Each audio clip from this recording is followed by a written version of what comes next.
Hello everyone, welcome to our channel. तो आज हम पैराबोला के कंसेप्ट क्लियर कर रहे होंगे, कुछ कंसेप्ट सीखेंगे जो कि काफ़ी यूज होते हैं एग्जाम में। तो आपसे रिक्वेस्ट है, आप ये क्वेश्चंस को रीड कीजिए, ट्राई कीजिए और फिर आइए सॉल्व करते हैं।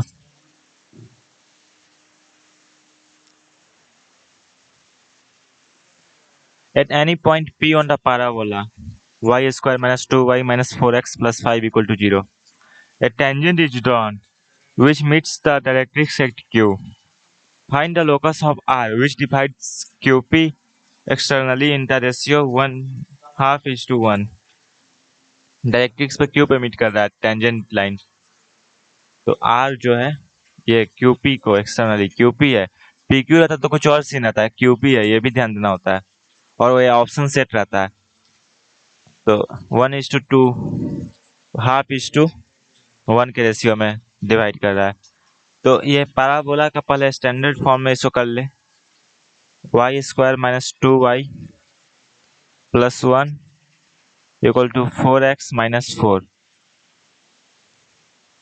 y माइनस 1 का whole square equal to 4 of x minus 1।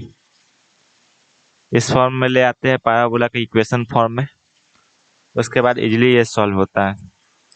तो यहाँ से इस कोई पॉइंट P इस पे क्या हो जाएगा, जैसे x minus 1 equal to AT square, तो यहाँ a का वैल्यू 1 है तो t square, y minus 1 equal to 2t।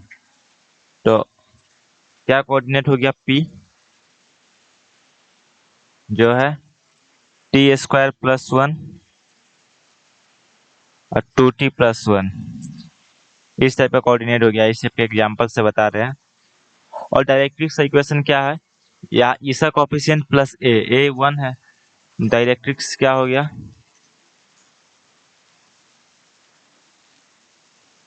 x minus 1 plus 1 equal to 0, x equal to 0 मतलब y एक्सिस डायरेक्ट्रिक्स हो गया। तो आप पैराबोला का रफ स्केच भी बना सकते हैं। इसका जो वर्टेक्स है 1,1 पे है, 1,1 पे वर्टेक्स है, ये डायरेक्ट्रिक्स है 1,1, ताकि आइडिया आपको अच्छा लगे। कोई टेंजेंट पॉइंट है P पे, ये टेंजेंट लाइन है जो ये आके Q पे इंटरसेक्ट करता है, आइडिया लेने के लिए। और हमें लोकस बताना है जो इसको एक्सटर्नली डिवाइड करे, मतलब R का ये आउटर पॉइंट पे होगा QP को। तो पहले हम टेंजेंट का इक्वेशन लिख ले।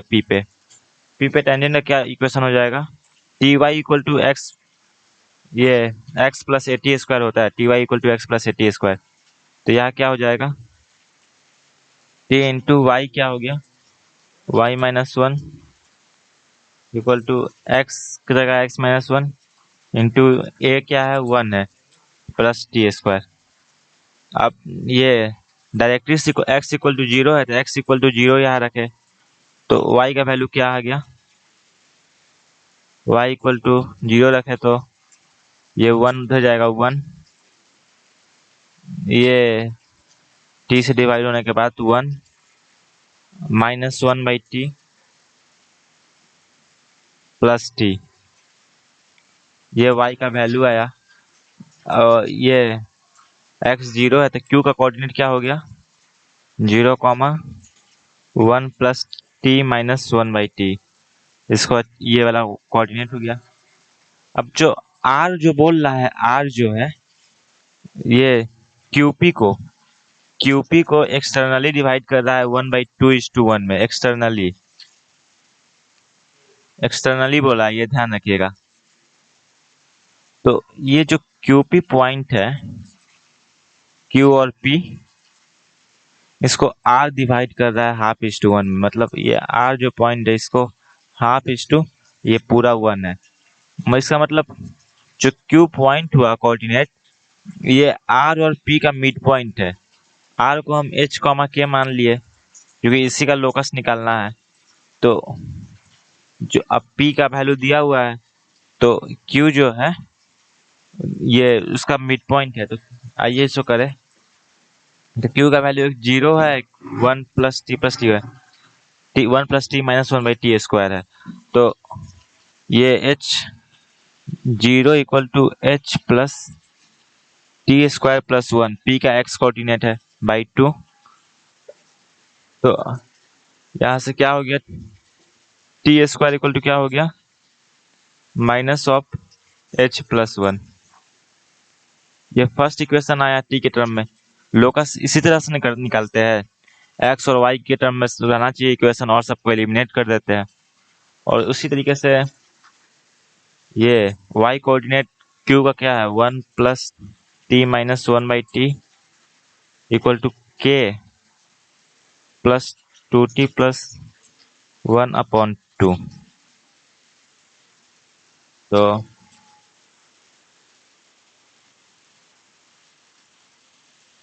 Equal to k/2 plus t प्लस 1/2।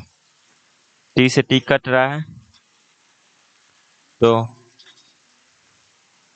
ये क्या हो गया, k/2 equal to 1 minus 1/t minus 1/2 equal to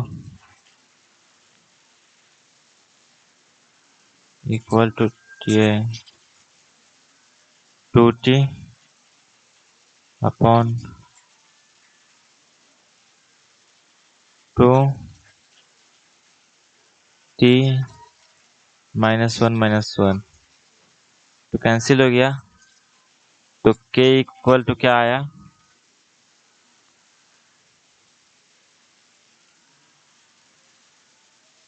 k plus 2t।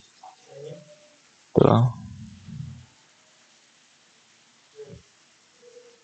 k equal to आया, 2 से 2 कैंसिल होगा, t माइनस 1/t/2। हमें t का वैल्यू निकालना था, तो t का वैल्यू निकालते हैं, k/2 equal to 1 minus 1/t। तो 1/t equal to 1 minus k/2। तो t का वैल्यू यहाँ से आ गया 2/1 माइनस के। कैलकुलेशन आप चेक करते रहिएगा, कैलकुलेशन, क्योंकि t का वैल्यू निकालेंगे ताकि तभी ना एलिमिनेट कर पाएंगे। ये दूसरा है, और पहला क्या था, पहला था T square equal to h-1, T square equal to minus of h plus, अरे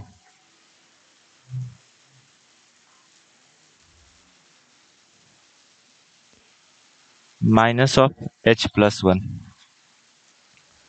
तो इन दोनों को इसका स्क्वायर करके ऐड करेंगे, तो इसका स्क्वायर करके इसमें ऐड करेंगे तो 0 होना चाहिए।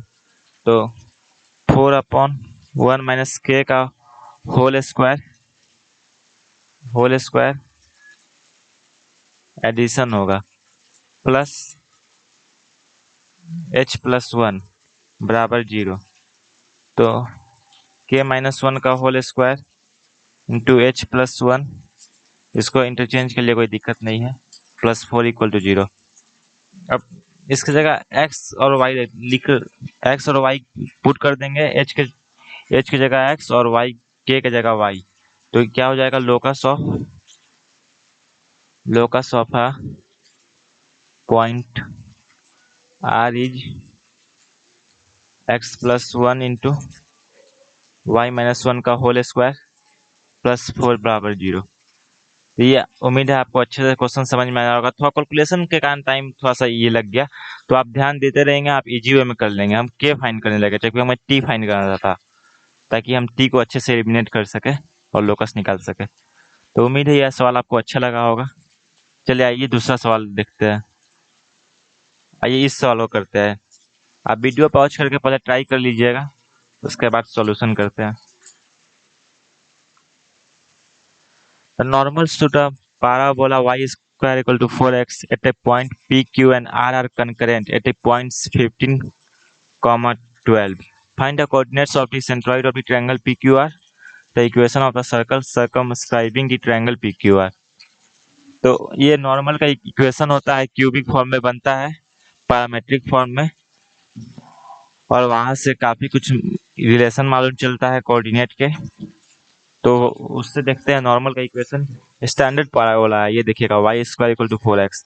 ये तो एक थ्योरी ही है, पैराबोला में थ्योरी में ही पढ़ाया जाता है। Y square equal to 4x। तो ये सब पैराबोला क्या होता है, T X plus Y equal to 280 plus 80 cube होता है, या ए इक्वल टू 1 है तो Y equal to minus T X plus T cube plus 2t। अब ये 15,12 से पास कर रहा है, 12 equal to minus 15t plus T cube plus 2t। तो इस इक्वेशन को पूरा अच्छे से सिंप्लीफाई किए, T cube minus 13t minus 12 equal to 0। तो यहाँ से क्या मालूम चला, हमें coordinates of centroid of triangle निकालने थे। तो triangle P Q R parabola पे पॉइंट है, तो वहाँ से नॉर्मल खींचा गया है।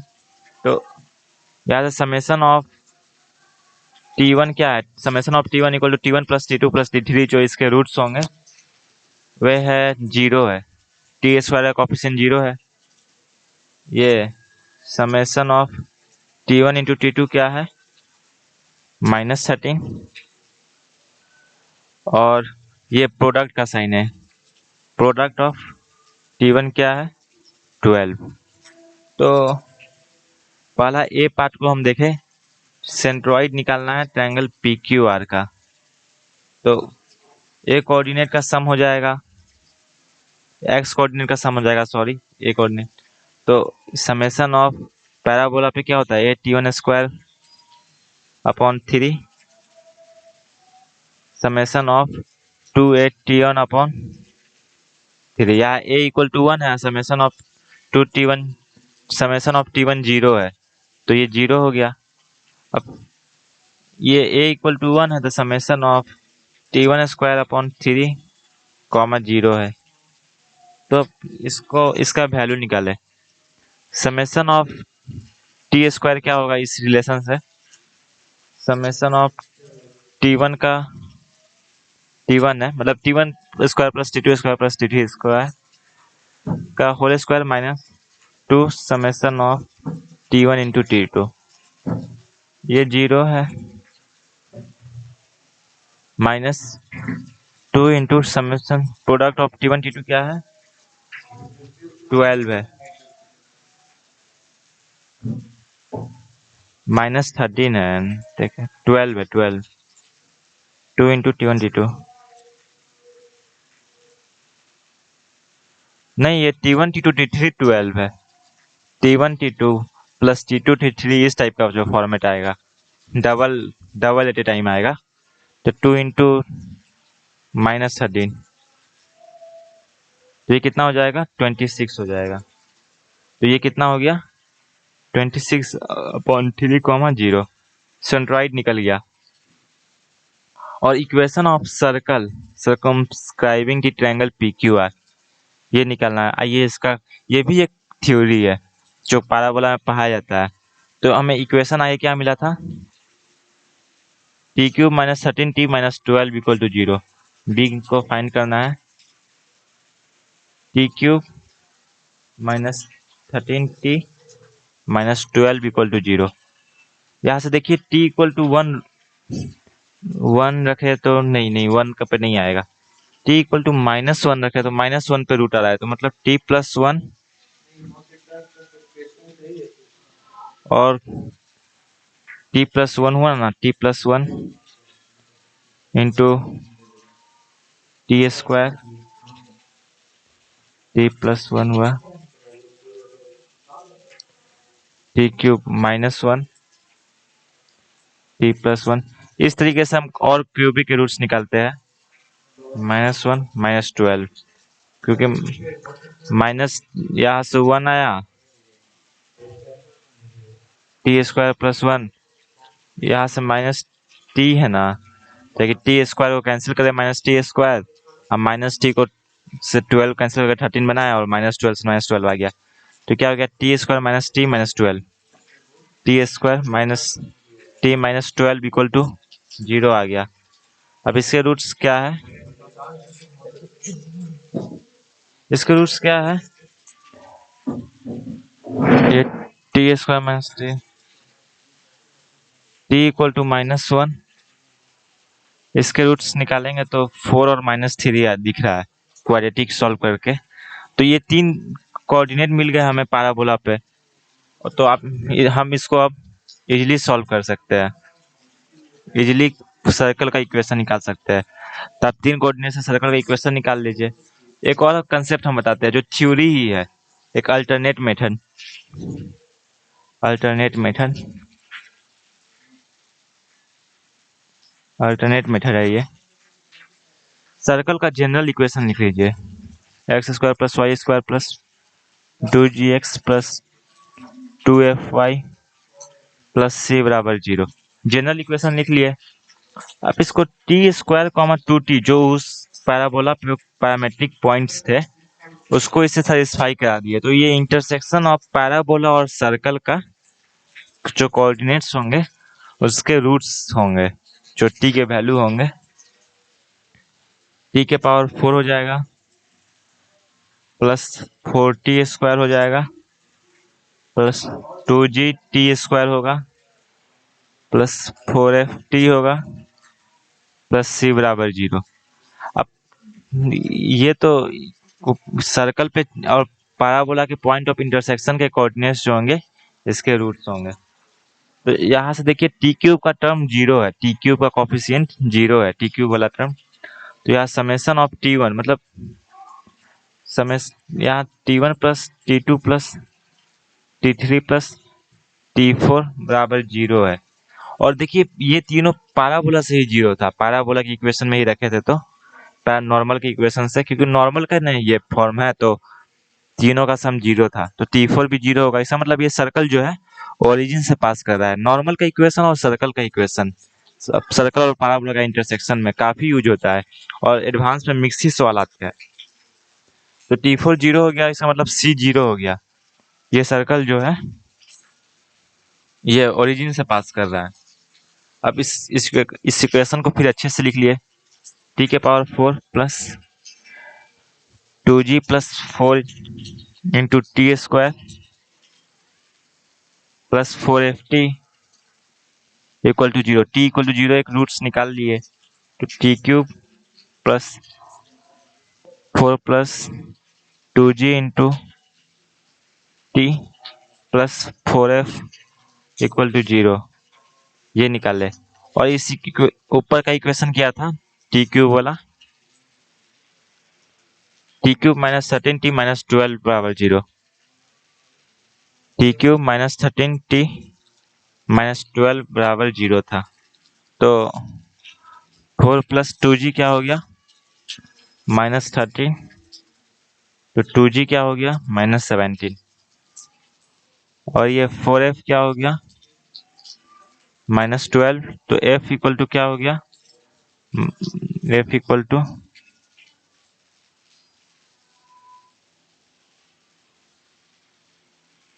-3, 2f क्या हो गया -6। तो c = 0 और 2g 2f आ गया, तो सर्कल का इक्वेशन क्या आ गया, x² + y² - 17x - 6y = 0। ये सर्कल का इक्वेशन आ गया। आप वो भी कर सकते हैं, जो तीनों कोऑर्डिनेट निकाल लिए थे, t का वैल्यू रख के तीनों कोऑर्डिनेट ही निकाल लिए थे, आप इससे भी निकाल के कोऑर्डिनेट निकाल के आप इसमें चेक कर लीजिए, एक बार वेरीफाई कर लीजिएगा। तो उम्मीद है आपको ये दोनों कंसेप्ट काफी खूबसूरत कंसेप्ट है, आपको बहुत अच्छे से समझ में आया होगा। तो चलिए आज के लिए इतना ही, अब अगले सेशन में मिलेंगे कुछ अच्छे कंसेप्ट के साथ और। तो चलिए, thanks for watching our video.